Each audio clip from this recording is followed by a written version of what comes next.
The story of Arnold Bax's Spring Fire is really quite unusual. This work, a masterpiece of the first part of his life, is written for very large orchestra, and I think is one of the great English romantic masterpieces. It's about half an hour long, and it describes various poetic events. He took as his starting point some lines from a long and rather involved poem by Swinburne, and you could say it's one of the unknown English symphonies. Spring Fire.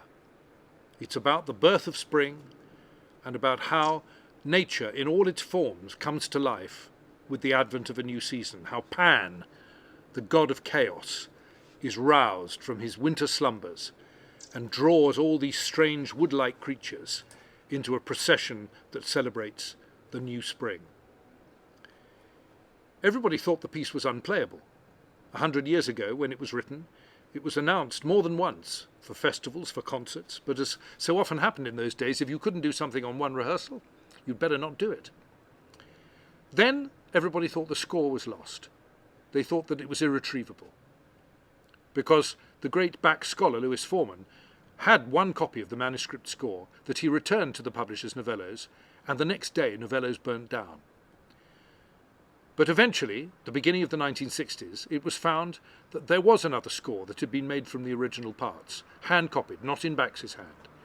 And that score has been the basis of the performances that I've done over the last 20 years. I don't think there's another conductor alive today who has ever conducted this work, which is a pity, because we all need to play it, we all need to listen to it. It's a gorgeous piece in the richest meaning of that word, beautifully written for the orchestra, full of great contrasts of mood, just like a good symphony should be. It starts in the forest, just before dawn, after a night of rain.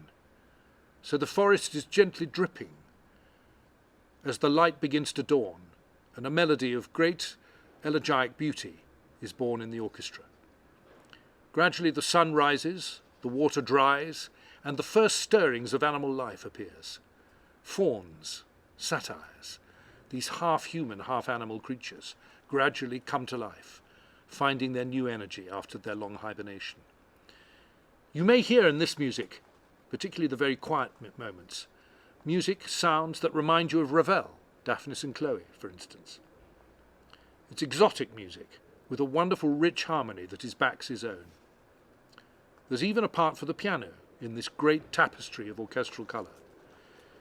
Eventually, the sun bursts through the trees and the full day is launched, and there is a great energy of activity and physical movement in the music. When this has been exhausted, one feels that all these animals, these half-animal creatures, collapse in a heap and sleep in the middle of a gorgeous spring day. And this quality in the music, this languid quality, is something that Bax did better than anyone else, like we all feel after a long picnic. And that laziness, that sleepiness, is in the melodies, of course, lovely melodies, but also in the particular harmony that Bax made his own, quite unlike anyone else.